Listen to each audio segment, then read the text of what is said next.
नमस्कार साथियों, my self अनुज और आप देख रहे हैं आपका अपना YouTube channel AK Patel sir में।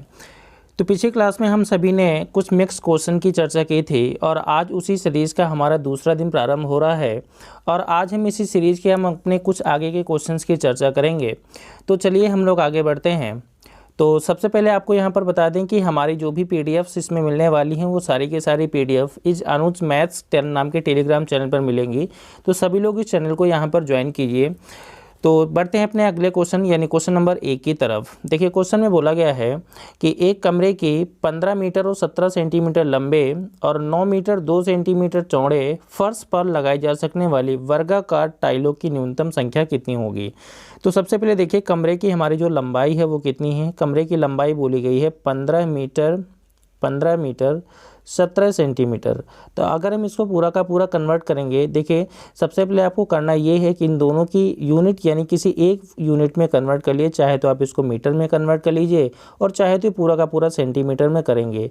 तो अगर इसको हम सेंटीमीटर में कन्वर्ट करेंगे तो 15 मीटर में कितने सेंटीमीटर होंगे, 1500 सेंटीमीटर होंगे और 17 सेंटीमीटर तो ये लिखा हुआ है। तो टोटल यहाँ पर कितने सेंटीमीटर हो जाएंगे, 1517 सेंटीमीटर। इसी तरह अगर इसकी चौड़ाई की बात करेंगे तो चौड़ाई देखो लिखा हुआ है यहाँ पर, ये देखो इधर लिखा हुआ है 9 मीटर 2 सेंटीमीटर। अगर आप पूरा का पूरा देखेंगे तो यहाँ पर आ जाएगा 902 सेंटीमीटर। क्लियर हो गया ना। यहाँ पर देखिए इस कमरे की लंबाई 1517 सेंटीमीटर आ रही है और इसकी जो चौड़ाई आ रही है वो 902 सेंटीमीटर आ रही है। आपसे बोला गया है कि ये जो कमरा है उसकी जो फर्श है उसमें लगाई जा सकने वाली टाइलों की न्यूनतम संख्या कितनी होगी।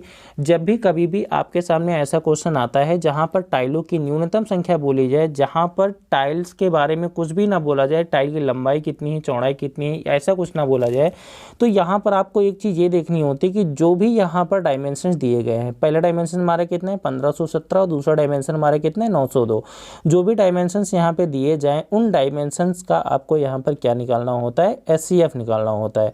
तो आप यहाँ पे निकालेंगे 1517 और 902 का अगर आप SCF निकालेंगे तो इसका जो SCF आ जाएगा वो आ जाएगा आपका 41 सेंटीमीटर। बात समझ पा रहे होंगे ना। इसको आप निकालिएगा सभी लोग। यहाँ पर जो आपका SCF आएगा वो 41 सेंटीमीटर आपका SCF आ जाएगा। और ये जो SCF आएगा ना, आप ध्यान दीजिएगा, ये जो SCF आएगा ना ये हमेशा टाइल की एक भुजा होती है। क्या होती है, ये हमारी टाइल की एक साइड होती है। क्लियर हो पा रहा होगा सभी का। तो टाइल्स की जो हमारी एक भुजा आ रही है वो 41 सेंटीमीटर आ रही है। अगर यहाँ पर टाइलों की न्यूनतम संख्या के बारे में बात करें कितनी संख्या होगी, तो देखिए सबसे पहले आप देखिए कमरे का क्षेत्रफल कितना होगा। देखो आयताकार कमरा है उसका क्षेत्रफल कितना होगा। देखिए क्षेत्रफल होता है लंबाई इंटू चौड़ाई, तो इधर हो जाएगा 1517 इंटू में कितना 902 बटे में क्या हो जाएगा, बटे उस टाइल का एक टाइल का क्षेत्रफल कितना हो जाएगा। देखिए टाइल की जो भुजा हमारी है 41 है, तो अगर इसका भुजा निकालेंगे, देखिए ये टाइल हमारी वर्गाकार होगी तो वर्ग की जो भुजा होती है, सॉरी क्षेत्रफल होता है वो होता है भुजा की घात 2। तो इधर हो जाएगा आपका 41 इंटू में कितना 41 हो जाएगा नहीं हो जाएगा। तो अगर आप इस पूरे पैटर्न को अगर यहाँ पर आप सॉल्व करेंगे तो आपकी वैल्यू आ जाएगी 814। कितनी आ जाएगी यहाँ पर 814। कैलकुलेशन है यहाँ पर, थोड़ी सी कैलकुलेशन अगर आप कर लेते हैं तो यहाँ पर आपका क्वेश्चन बहुत आसानी से सॉल्व हो जाएगा। तो इसी के साथ ये जो आपका आंसर आ जाएगा ऑप्शन नंबर C इस क्वेश्चन का राइट आंसर हो जाएगा। बात समझ रहे हैं ना। कुछ भी नहीं करना होता है, सबसे पहले आपको यहाँ पर जो भी भुजाएं दी हुई यानी लंबाई और चौड़ाई देख लेनी है। लंबाई और चौड़ाई का अगर आप SCF निकालेंगे तो जो SCF आएगा वही हमारी एक टाइल की भुजा हो जाएगी। क्योंकि टाइल हमारी वर्गाकार है, देखो यहाँ पर बोला गया कि वर्गाकार है। अगर टाइल हमारी वर्गाकार है तो एक भुजा से उसका क्षेत्रफल निकालेंगे तो हमारी एक टाइल का जो क्षेत्रफल आएगा 41 इंटू 41 आएगा। पूरे कमरे का क्षेत्रफल ये आपका निकाला यहाँ पर, दोनों को डिवाइड करेंगे तो टाइलों की संख्या आ जाएगी, वो कितनी हो जाएगी 814 और वो इसका राइट आंसर हो जाएगा। बात समझ रहे हो ना। चलिए हम बढ़ते हैं अपने अगले क्वेश्चन की तरफ। क्वेश्चन नंबर 2 देखिए क्या बोला गया यहाँ पर। देखिए क्वेश्चन में बोला गया है 2153 2153 इसकी पावर में बोला गया है 167। 2153 की पावर 167 में आपको इकाई का अंक बताना है। देखिए ये बहुत ही आसान सा टॉपिक है। जो इकाई का अंक वाला टॉपिक होता है ना, यूनिट डिजिट का टॉपिक बहुत आसान सा टॉपिक होता है। हम आपको यहाँ पे एक तरीका बता दे रहे हैं। देखिए जब भी कभी भी एक कॉमन सा तरीका हम आपको यहाँ पर बता रहे हैं जो सारे के सारे क्वेश्चंस में आपका अप्लाई होगा। सबसे पहले आपको ये देखना होता है कि कौन सी संख्या का इकाई का अंक बताना है। तो आप देखिए 2153, इस 2153 में इकाई में कितना है। देखिए इकाई में हमारा कितना दिया हुआ है यहाँ पर 3, तो आप इसको 3 लिख लीजिए यहाँ पर। बात समझ रहे हैं ना। उसके बाद देखिए जो भी संख्या घातांक वाली संख्या है, वो घातांक वाली संख्या है कितनी है यहाँ पर 167 है। तो आपको यहाँ पर एक बात बता दें, जो भी घातांक वाली संख्या होती है ना, हमेशा उस संख्या को हमें किस संख्या से भाग करना होता है, 4 से डिवाइड करना होता है। किससे डिवाइड करना होता है, 4 से डिवाइड करना होता है। तो अगर आपको 4 से डिवाइड करना है तो आपको करना क्या होता है, पूरी संख्या को नहीं डिवाइड करना होता है, सिर्फ अंतिम के 2 अंकों को ले लेते हैं। किसको लेते हैं, अंतिम के 2 अंकों को। तो यहाँ पर हम ले लेंगे हमारे कितना 67। बात समझ पा रहे हैं ना। तो यानी कि इस पूरे की पूरी इक्वेशन का जो भी आंसर होगा वही आंसर 3 की पावर 67 का हो जाएगा। तो अब आपका क्वेश्चन देखो यहाँ पर बहुत आसान हो चुका है। अब देखिए इधर हमने अभी आपको बताया था कि जो घातांक वाली संख्या होती है उसको हम किससे भाग करते हैं, 67 यानी 4 से डिवाइड करते हैं, ऐसा हमने बताया था। तो अभी आपको 67 को 4 से भाग करना होता है। किससे भाग करना होता है, 4 से भाग करना होता है। और आप देखिए जब आप 67 को 4 से भाग करेंगे तो यहाँ पर आपको ये पता करना होता है शेषफल कितना होता है। बात समझ पा रहे हैं ना। तो शेषफल अगर पता करना चाहेंगे, देखिए यहाँ पर 67 को अगर 4 से भाग करेंगे तो देखो 16 बार जाएगा, 16 इंटू 4 64 होता है। और शेषफल हमारा कितना आएगा, 3 आ जाएगा। आ जाएगा नहीं आ जाएगा। यानी कि जब आप 67 को 4 से भाग करेंगे तो शेषफल 3 आ रहा होगा। तो जो भी शेषफल आ रहा है ना, वही उस संख्या की घात के रूप में हम लिख लेते हैं। जैसे यहाँ पर देखो, यहाँ पर 3 लिखा हुआ है तो 3 लिखेंगे और घात में कितना आ जाएगा 3। वो 3 कहाँ से आ रहा है, जब हमने 67 को 4 से भाग किया तो जो शेषफल आ रहा है वही संख्या है। तो 3 की पावर 3 का मतलब कितना होता है, 27 होता है। देखो 27 में इकाई में कितना आ रहा है, 7 आ रहा है। और यही आपका यहाँ पर क्या हो जाएगा आंसर, यानी इसका ऑप्शन नंबर फर्स्ट इस क्वेश्चन का राइट आंसर हो जाएगा। आप इस चीज़ को अच्छे से समझ रहे होंगे ना सभी लोग। बहुत आसान सी प्रक्रिया है, तो आप यहाँ पे बिल्कुल भी कंफ्यूज मत होइएगा। इसमें एक छोटा सा एक टॉपिक होता है, टॉपिक का नाम होता है यूनिट डिजिट। क्या टॉपिक का नाम होता है, यूनिट डिजिट का टॉपिक होता है, जो थोड़ा सा इंपॉर्टेंट होता है, खासकर जब हम जो है टीटी परीक्षा की तैयारी कर रहे होते हैं, सीटेट की तैयारी कर रहे होते हैं, या फिर जो एनटीपीसी के लिए हम प्रैक्टिस सेट पेपर सॉल्व कर रहे होते हैं, वहाँ पर इस टाइप के जो टॉपिक होते हैं बहुत इंपॉर्टेंट होते हैं। जैसे यूनिट डिजिट हो गया, डिविजिबिलिटी रूल हो गया, नंबर सिस्टम हो गया, सिंप्लीफिकेशन हो गया, परसेंटेज हो गया, प्रॉफिट एंड लॉस हो गया, SICI हो गया। ये जो कुछ जो इंपॉर्टेंट टॉपिक होते हैं ना, ये बहुत ही ज़्यादा इंपॉर्टेंट होते हैं और क्वेश्चन इन टॉपिक से ज़रूर क्वेश्चंस आते हैं। तो थोड़ा सा आप इन सभी को पढ़िएगा। बाकी अभी कुछ दिन में हम आपको ये वाला जो टॉपिक है ना, यूनिट डिजिट का टॉपिक है, हम पढ़ा भी देंगे। मुश्किल से एक वीडियो का टॉपिक है, 20 से 25 मिनट में पूरा का पूरा टॉपिक आपको क्लियर हो जाता है। ठीक है, तो जल्दी इसको बताने की हम कोशिश करेंगे। फिलहाल ये क्वेश्चन आज हमने बताया आपको, इस क्वेश्चन को सभी लोग ध्यान दीजिएगा। तो बढ़ते हैं अपने अगले क्वेश्चन की तरफ, क्वेश्चन नंबर 3 की तरफ। देखिए क्या बोला गया है, यदि किसी भिन्न के अंश को 20% और उसके हर को 25% बढ़ा दिया जाए तो भिन्न हो जाती है। एक सेकेंड, तो भिन्न यहाँ पर एक संख्या लिखी हुई है, यहाँ पर ये संख्या हमारी 3/5, थोड़ा विजिबल कम हो रहा है यहाँ पर। यदि किसी भिन्न को 20% और उसके हर को 25% बढ़ा दिया जाए तो भिन्न 3/5 हो जाती है। तो बताइए मूल भिन्न कितनी थी। बात समझ रहे हैं ना यहाँ पर। तो एक बहुत ही आसान सी प्रक्रिया है। यहाँ पर ये जो संख्या लिखी है वो 3/5 लिखा हुआ है, थोड़ा सा यहाँ पे लिखने में दिक्कत हो गई तो विजिबल कम हो रही है यहाँ पर। देखिए हमने ये मान लिया कि जो हमारा अंश है वो भी 100 है और संख्या का जो हर है वो भी 100 हमने मान लिया। बात समझ रहे हैं ना। तो अगर उसके अंश में 20% की वृद्धि हो रही है तो 100 से बढ़कर के हमारी संख्या कितनी हो जाएगी, 120 हो जाएगी। और हर में कितने परसेंट की वृद्धि हो रही, 25%। 25% का मतलब कितनी हो जाएगी, 125 हो जाएगी। और जब ये हम चेंजमेंट कर देते हैं तो उस कंडीशन में जो भिन्न हो जाती है वो कितनी हो जाती है, आपकी 3/5 हो जाती है। बात समझ रहे हैं ना। और बस आप इसी इक्वेशन को सॉल्व करिए। देखिए अगर 1 की वैल्यू हम निकालेंगे, यहाँ पर बहुत ध्यान से समझिएगा, अगर 1 की वैल्यू निकालेंगे तो ये वाला ऊपर चला जाएगा और ये वाला पार्ट नीचे आ जाएगा। हो जाएगा नहीं हो जाएगा, तो इधर हो जाएगा 3 × 125 डिवाइड बाई 120 इंटू में कितना 5 हो जाएगा ही नहीं हो जाएगा यहाँ पर। तो अगर आप इसको सॉल्व करेंगे तो यहाँ पर कितना आएगा, देखिए 5 से काटेंगे इधर 25 हो जाएगा, 3 से काटेंगे तो इधर 40 हो जाएगा, 5 से काटेंगे 5 × 5 25, 5 × 6 40। तो इधर 1 का मान हो गया हमारा 5/8। 8, यानी कि जो भी एक का मान आ रहा है वही आपका आंसर होता है, यानी कि जो भिन्न हो जाएगी वो 5/8 और ये इस क्वेश्चन का राइट आंसर हो जाएगा। बात समझ रहे हैं ना। अब देखो यहाँ पर आपके पास दो गलतियाँ होती हैं, या तो आप आंसर यहाँ पर 5/8 निकालते हो या फिर आप यहाँ पे आंसर 8/5 निकालते हैं। इन दोनों में ही आप कोई ना कोई आंसर निकालते हैं यहाँ पर। तो आपको यहाँ पर एक बात बता दें कि अगर आप ये वाले वैल्यू इधर से इधर ले जाएंगे, यानी कि 120 को अगर आप नीचे लाएंगे, 125 को ऊपर ले जाएंगे, तो आप सही डायरेक्शन में जा रहे होते हैं। और वहीं पर अगर आप छोटी सी गलती करते हैं, अगर इस 5 को आप इधर ले आए और इस 3 को आप नीचे ले आ जाएं, तो आप क्वेश्चन का आंसर गलत निकालेंगे। तो इस चीज़ को बहुत ध्यान से देखिएगा। हमेशा जो भी इधर ये वाला पार्ट होता है इसको हमेशा इधर ले जाते हैं। बात समझ रहे ना। इस वाले पार्ट को हम इधर ही ले जाते हैं, उस वाले पार्ट को हम रिवर्स करके कभी यहाँ पर नहीं लाते हैं। बात समझ रहे ना।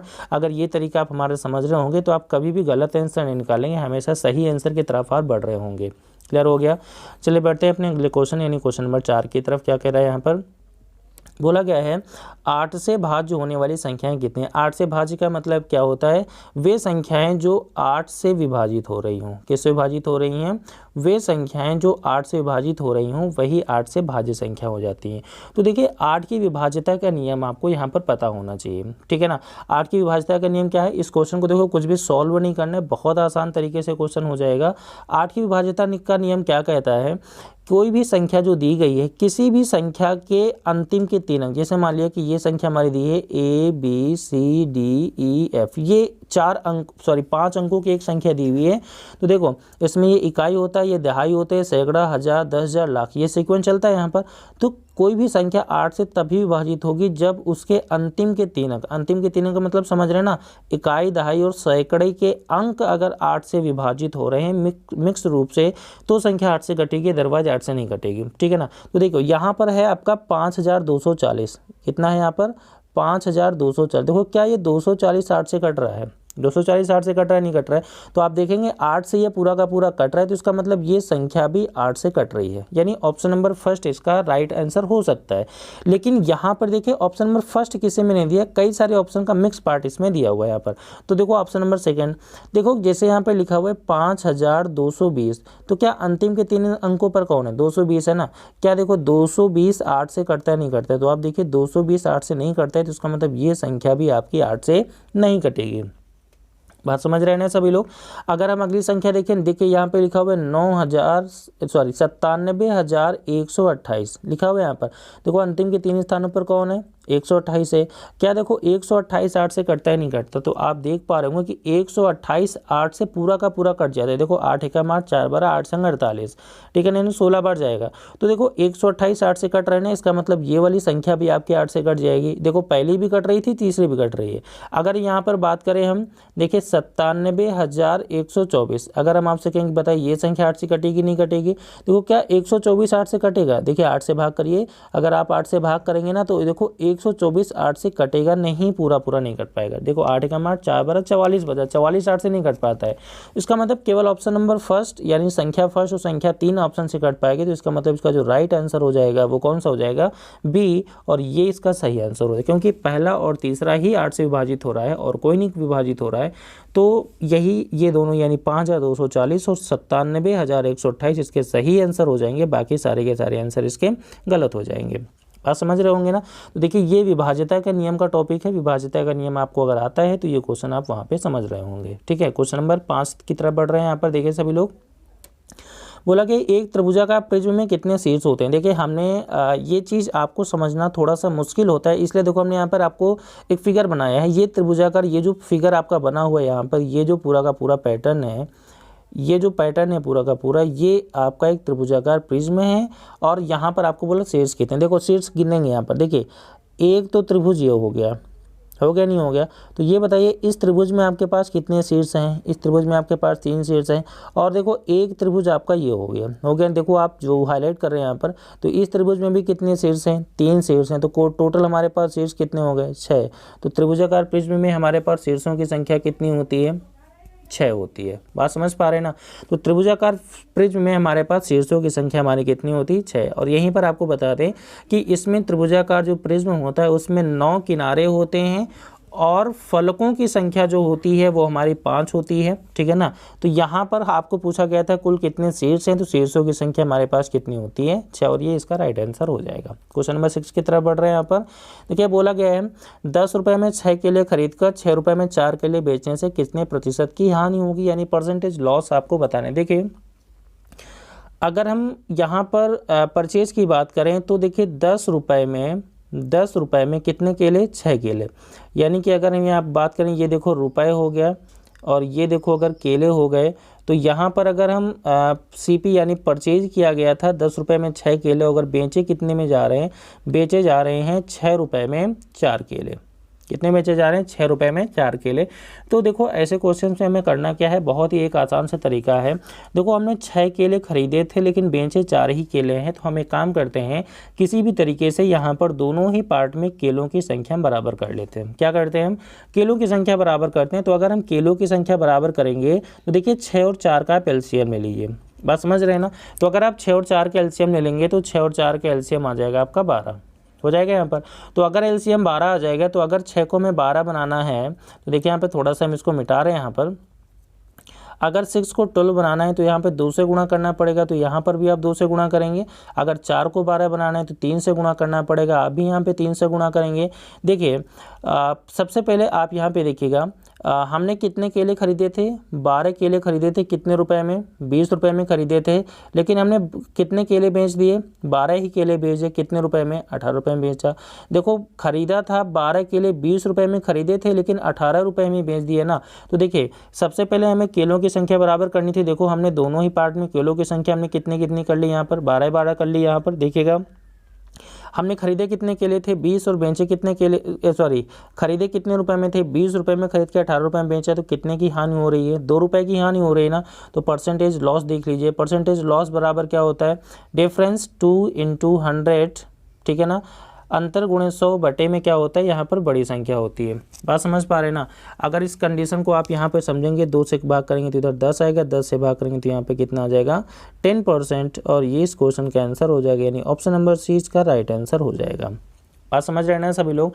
देखो हमने इस कंडीशन को, अगर आप परसेंटेज का टॉपिक पढ़े होंगे तो परसेंटेज में ही प्रतिशत वृद्धि या जो कमी का पार्ट होता है वही प्रतिशत लॉस होता है।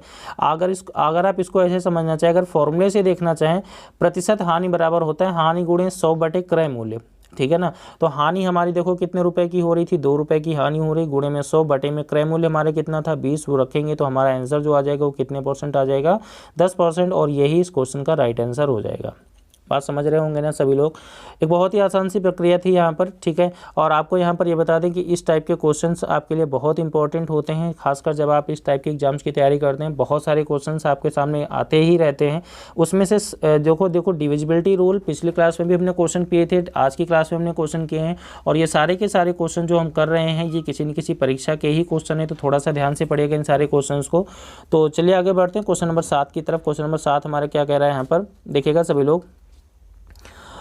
बोला गया है कि निम्न में से कोई 3 मापों को लेकर कुल कितने त्रिभुज बनाए जा सकते हैं, जिसमें एक भुजा हमारी 1.2 हो रही, दूसरी भुजा 4.2, तीसरी भुजा 5.8, चौथी भुजा 8.1। देखो यहाँ पे लिख रहे हैं हम 1.2 सेंटीमीटर, 4.2 सेंटीमीटर, और 5.9 सेंटीमीटर, और 8.1 सेंटीमीटर, ठीक है ना। ये 4 माप हमारे सामने दी गई हैं। आपसे यहाँ पर ये बोला गया है, बताइए इन चारों को मिलाकर आप कितने त्रिभुज बना सकते हैं। देखो त्रिभुज बनाने की एक शर्त होती है, क्या शर्त होती है, जैसे मान लो कोई भी ट्रायंगल हमने फ्रेम किया, इसकी शर्त ये होती है किन्हीं भी 2 भुजाओं का योग तीसरी भुजा से हमेशा बड़ा होना चाहिए। बात समझ रहे हैं ना। क्या हमने कहा, किन्हीं भी 2 भुजाओं का योग तीसरी भुजा से हमेशा बड़ा होना चाहिए। अगर बड़ा नहीं हो पा रहा है तो वहाँ पे त्रिभुज नहीं बन पाएगा, अगर बड़ा हो रहा है तभी त्रिभुज बन पाएगा। देखिए 1.2 और 4.2 जोड़ेंगे तो 5.8 आएगा, जो कभी भी ये त्रिभुज बनना पॉसिबल नहीं होगा।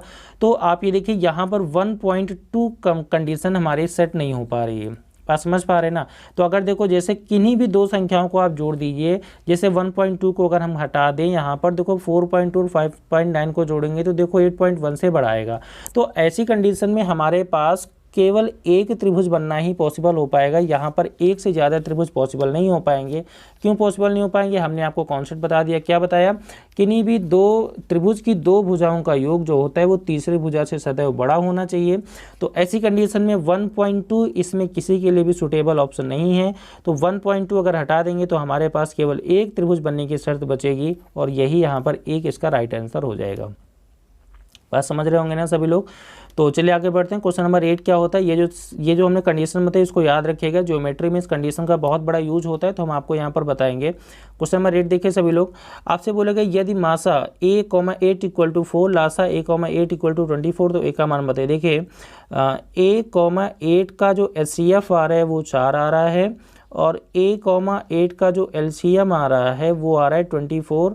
तो आपको बताना है a की वैल्यू बताइए। देखिए यहाँ पे ऑप्शन रख के देखते हैं। देखो अगर यहाँ पे a का मान सपोज हम ऑप्शन रख के देखते हैं, यहाँ पे देखो 8, 10, 12, 14 4 ऑप्शन है यहाँ पर, तो हम सारे के सारे ऑप्शन रख के देख रहे हैं यहाँ पर, ठीक है ना।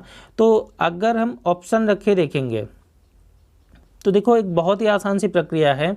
तो अगर देखो एक ही जगह पर अगर हम 8 रख के देखें, 8 देखो 8 और 8 का HCF 4 नहीं होता, ये तो इसका मतलब ये पहला ऑप्शन आपका गलत हो जाएगा। 10 रखें देखें, 10 और 8 का HCF भी 4 नहीं होता है, तो ये वाला ऑप्शन भी गलत हो जाएगा। अगर 12 रख के देखें तो अगर a का मान अगर 12 रखें, देखो 12 और 8 का HCF 4 होता है, ये सही बात है।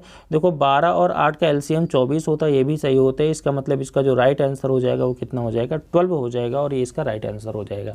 अगर आप इस चीज़ को अच्छे से नहीं समझ रहे हैं तो हम आपको एक दूसरा तरीका बता रहे हैं। पिछले वीडियो में हमने आपको एक कॉन्सेप्ट बताया था। क्या बताया था? देखिए सभी लोग यहाँ पर, इसको मिटा देते हैं फिर आपको बताते हैं, ठीक है। देखिए यहाँ पर, देखिए यहाँ पर आप सभी को पता है जो हमारा LCM है वो हमारा 24 है यहाँ पर।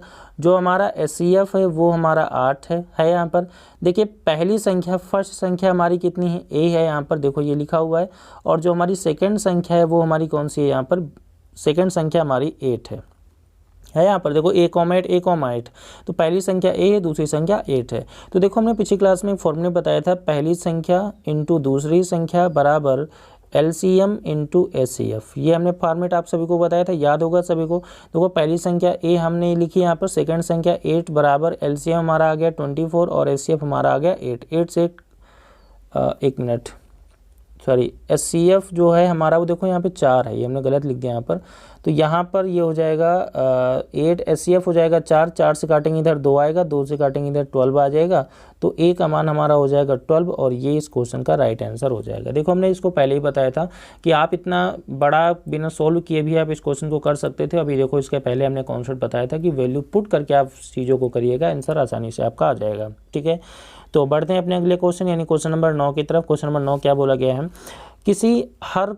किसी भिन्न का हर अंश के दोगुने से एक अधिक है और अंश में 2 जोड़ने पर और हर में 3 घटाने पर एक संख्या प्राप्त होती है, मूल भिन्न बताइए। देखिए इस क्वेश्चन को हम ऑप्शन से सॉल्व करते हैं, ऑप्शन से बहुत अच्छे से क्वेश्चन सॉल्व हो जाएगा, ठीक है। देखिए क्या है ऑप्शन, आपसे बोला गया जैसे हम मान लेते हैं सपोज हमारा आंसर 2/5 इसका सही आंसर है, ठीक है। देखो क्या बोला गया है, किसी भिन्न का हर जो है अंश के दोगुने से एक अधिक है। देखो अंश का दोगुना यानी 2 का दोगुना 4, 4 से एक अधिक है 5, तो पहली कंडीशन आपकी सेट हो रही है। दूसरी कंडीशन में क्या बोला गया कि अंश में आप 2 जोड़ दीजिए और अंश में आप हर में आप 3 घटा दीजिए। देखो क्या इसको सॉल्व करेंगे तो 4/2, क्या इसका आंसर 1 आ जाएगा? तो नहीं आएगा। तो इसका मतलब ये वैल्यू, ये ऑप्शन आपका गलत हो जाएगा। गलत हो जाएगा, नहीं हो जाएगा। मतलब क्या किया हमने सारे के सारे इस कंडीशन को, जो भी कंडीशन इस क्वेश्चन में दी गई है, इस कंडीशन को हमने ऑप्शन में सेट करके देखा। देखो जैसे 1/3 लिखा हुआ है, 1/3 को अगर सॉल्व करेंगे तो देखो अंश के दोगुने से एक अधिक है। देखो 1 का दोगुना 2 होता है, 2 से एक अधिक, पहली कंडीशन तो मैच हो रही। दूसरी कंडीशन देखो, देखिए अंश में 2 जोड़ा जा रहा है और हर में 3 घटाया जा रहा है। देखो क्या ये 3/0, क्या ये कंडीशन इसका मान 1 हो रहा है, नहीं हो रहा है? तो आप इस चीज़ को यहाँ पर देखिएगा, क्या ये कंडीशन जो हमारी आ रही है वो क्या कंडीशन आपकी मैच हो रही? तो आप देखेंगे ये वाली कंडीशन भी आपकी मैच नहीं हो रही है, नहीं हो रही ना। तो देखो यहाँ पर इसका मतलब ये भी गलत हो जाएगा। तीसरा ऑप्शन देखें यहाँ पर 4/9, अगर 4/9 को सॉल्व करेंगे, देखो हर जो है अंश के दोगुने से एक अधिक है। देखो 4 को दोगुना 8, 8 से एक अधिक 9 हो रहा है, कंडीशन तो मैच हो रही। दूसरी कंडीशन देखो क्या बोला गया है, यदि अंश में जोड़ दिया जाए तो 4 में 2 जोड़ेंगे 6 हो जाएगा और हर में 3 घटा दिया जाए तो 9 में 3 घटा दें तो भी 6 आएगा। देखो 6/6 हो रहा है, इसका मान आपका 1 हो जाता है, नहीं हो जाता है, इसका मतलब यही इसका राइट आंसर हो जाएगा। चौथे की तरफ हमें जाने की आवश्यकता नहीं, 4/9 इस क्वेश्चन का सही आंसर आपका हो जाएगा। क्वेश्चन क्लियर हो गया होगा ना सभी का, बहुत ही आसान सा पैटर्न था। तो क्वेश्चन नंबर 10 की तरफ बढ़ रहे हैं। यहाँ पर क्वेश्चन नंबर 10 देखो क्या बोला गया है। बोला गया है कि दो संख्याओं का अंतर तथा गुणनफल क्रमशः 5 और 36। मान लेते हैं एक संख्या हमारी a है, दूसरी संख्या हमारी b है, दोनों संख्याओं का अंतर 5 है और दोनों ही संख्याओं का गुणनफल हमारा 36 है। बोला गया इनके व्युत्क्रमों का अंतर कितना होगा। देखो अगर कोई संख्या हमने a मानी है तो a का व्युत्क्रम 1/a हो जाएगा, और एक संख्या अगर b मानी तो उसका व्युत्क्रम हो जाएगा 1/b। इन दोनों का अंतर आपको बताना है, बताना नहीं बताना है। अब आपको करना कुछ नहीं है, जो भी कंडीशन आपके सामने आ रही बस इसी को सॉल्व कर लीजिए, वैल्यू पुट कर दिए, आपका आंसर राइट हो जाएगा। यहाँ पर देखिए हमने क्या बोला है, हमने मान लिया था पहली संख्या हमारी a है, दूसरी संख्या b है। अगर a का व्युत्क्रम देखेंगे तो 1/2 हो जाएगा, 1/a हो जाएगा, और b का व्युत्क्रम देखेंगे 1/b हो जाएगा। इन दोनों का अंतर आपको बताना है। तो देखो हम क्या करेंगे, इन कंडीशन में आपको इसको सॉल्व करेंगे। यहाँ पर कितना हो जाएगा, ठीक है। अगर इसको हम सॉल्व करेंगे यहाँ पर देखिए सभी लोग, अच्छा आपको यहाँ पर एक बात ये समझनी होगी कि यहाँ पर हम चाहे a माइनस बी करें चाहे b माइनस a करें कोई दिक्कत नहीं, क्योंकि हमें नहीं पता कौन सी संख्या बड़ी है और कौन सी संख्या छोटी है, हमें इस चीज़ के बारे में नहीं पता है। तो आपको इस बारे में थोड़ा सा ध्यान देना पड़ेगा। यहाँ पर देखिए अगर यहाँ पर इसको देखेंगे तो a और b का एलसीएम हो जाएगा ab, सॉल्व करेंगे तो इधर आएगा b माइनस a बटे b आएगा ना। यहाँ पर a माइनस बी या b माइनस a का मान कितना है, 5 आ रहा है, बटे में कितना आ रहा है, 36 आ रहा है, आ रहा है नहीं आ रहा है। तो इसका जो आंसर हो जाएगा यहाँ पर वो हमारा कितना हो जाएगा, 5/36, और ये इसका राइट आंसर हो जाएगा। क्लियर हो गया नहीं हो गया, सभी लोग इस चीज़ को बहुत ध्यान से समझ रहे होंगे ना। इसका जो आंसर हो जाएगा वो हो जाएगा 5/36। तो चलिए बढ़ते हैं अपने अगले क्वेश्चन की तरफ। क्वेश्चन नंबर 11 क्या कहता है हमारा, क्वेश्चन नंबर 11 को देखेंगे। बोला गया है कि a प्लस बी, देखो यहाँ पे लिखते हैं इसको, a प्लस बी बटे सी बराबर b प्लस सी बटे a बराबर c प्लस a बटे b बराबर k। तो आपको बताना है k का मान कितना होगा, ठीक है ना। तो देखिए यहाँ पर एक बहुत ही आसान सी प्रक्रिया है, बिल्कुल भी आपको इसमें घबराने की ज़रूरत नहीं कि ऐसे क्वेश्चन कैसे सॉल्व होते हैं। कल की डेट में टेलीग्राम पे किसी एक व्यक्ति ने ऐसे क्वेश्चंस को पूछा था, तो वहाँ पर भी हमने आपको बताया था कि लेट करके क्वेश्चन को, ऐसे क्वेश्चन को हम सॉल्व करते हैं। तो यहाँ पर भी हम लेट कर लेते हैं, क्या करते हैं हम यहाँ पर लेट कर लेते हैं। हम मान लेते हैं a b और c के कोई वैल्यू मान लेते हैं। तो देखो यहाँ पर हम मानने का तरीका हमारा क्या होता है, हम ऐसी संख्याओं को मानेंगे जहाँ पर ये तीनों की तीनों ऑप्शन सेटिस्फाई हो रहे हों। तो अगर हम यहाँ पर ये मान लें कि a बराबर b बराबर c बराबर 2, अगर ऐसा हम लेट कर लें तो देखो चीज़ें सेटिस्फाई हो रही हैं। देखो a प्लस बी का मतलब कितना होगा, 2 + 2, तो इधर हो जाएगा 2 + 2/2 का मतलब कितना हो जाएगा, 2 आ जाएगा। तो b और c का मान भी कितना है, 2 है, तो 2 + 2/2 का मान भी कितना हो जाएगा, 2 हो जाएगा। तो देखो c + a का मतलब 2 + 2/2 का मतलब इसका भी मान कितना हो रहा है, 2 हो रहा है, और ये किसके बराबर, k के बराबर हो। तो k का मान देखो हर जगह पर कितना आ रहा है, 2 आ रहा है। तो k की वैल्यू हमारी कितनी हो जाएगी, 2, और ये इसका राइट आंसर हो जाएगा। बात समझ रहे ना। पूरा का पूरा क्वेश्चन सॉल्व करने की आवश्यकता नहीं कि ऐसे क्वेश्चन जब भी हमारे सामने आते हैं तो चीज़ों को लेट कर लेते हैं, लेट करने के बाद क्वेश्चन को सॉल्व करते हैं और हमारी चीज़ें बहुत आसानी से सॉल्व हो जाती हैं, ठीक है ना। तो अगर आपको ये वीडियो अच्छा लग रहा है तो वीडियो को लाइक करिएगा, कमेंट करिएगा, शेयर करिएगा। और जो भी विद्यार्थी इस वीडियो के बारे में देखना चाहते हैं, या जिनको आपको लगता है कि नहीं मैथ्स के बारे में उनको वीडियो में भेजना है, तो आप उस वीडियो को अधिक से अधिक लोगों तक भेजिए। देखो अब ये जिम्मेदारी आप सभी के ऊपर की है कि आप वीडियो को कितना ज़्यादा शेयर करते हैं, ठीक है ना। शेयर करने की जिम्मेदारी आप सभी की होती है, वीडियो बनाने की जिम्मेदारी हमारी होती है, ठीक है। तो आप सभी लोग इस वीडियो को मैक्सिमम जितना हो सके आप सभी लोग शेयर करिएगा अगर आपको वीडियो अच्छा लग रहा है। और ऐसे ही कंटेंट जो हम आपको ये क्वेश्चन की प्रैक्टिस करा रहे हैं, वो क्वेश्चन की प्रैक्टिस हम आपको रेगुलर कराते रहेंगे। हर दूसरे दिन आपका ये वीडियो आता रहेगा। देखो एक दिन छोड़ के एक दिन हम वीडियो आपका अपलोड कर रहे हैं, ये हमारी कंडीशन आपकी रेगुलर स्टार्ट हो जाएगी, होती रहेगी। यहाँ पर रेगुलर कंडीशन होगी और इसकी केवल हम क्वेश्चन की यहाँ पर प्रैक्टिस करेंगे। और अगर आप लोग डिमांड करते हैं कोई भी टॉपिक पढ़ाने की तो उस टॉपिक की हम चर्चा करेंगे, ठीक है। और आपको एक बात हम और बता रहे हैं कि सभी लोग हमारा जो टेलीग्राम चैनल है, यहाँ पर टेलीग्राम चैनल देखिए, ये वाला जो टेलीग्राम चैनल है, इस टेलीग्राम चैनल पर आप सभी लोग अपने क्वेश्चंस को सेंड करिए। अगर हमें जो है अगर डाउट होता है, हमें लग रहा है कि बहुत ज़्यादा प्रॉब्लम बहुत सारे विद्यार्थियों को हो रही है, तो हम क्वेश्चन आपका जो है इसी वीडियो में शामिल भी करेंगे सभी का, ठीक है ना। तो सभी लोग इस वीडियो को मैक्सिमम से मैक्सिमम शेयर करिए, जितना हो सकता है इसको आप शेयर करिए।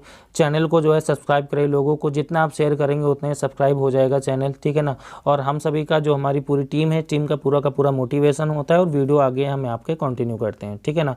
तो आज के लिए इतना ही। That's all, bye bye, good night, take care.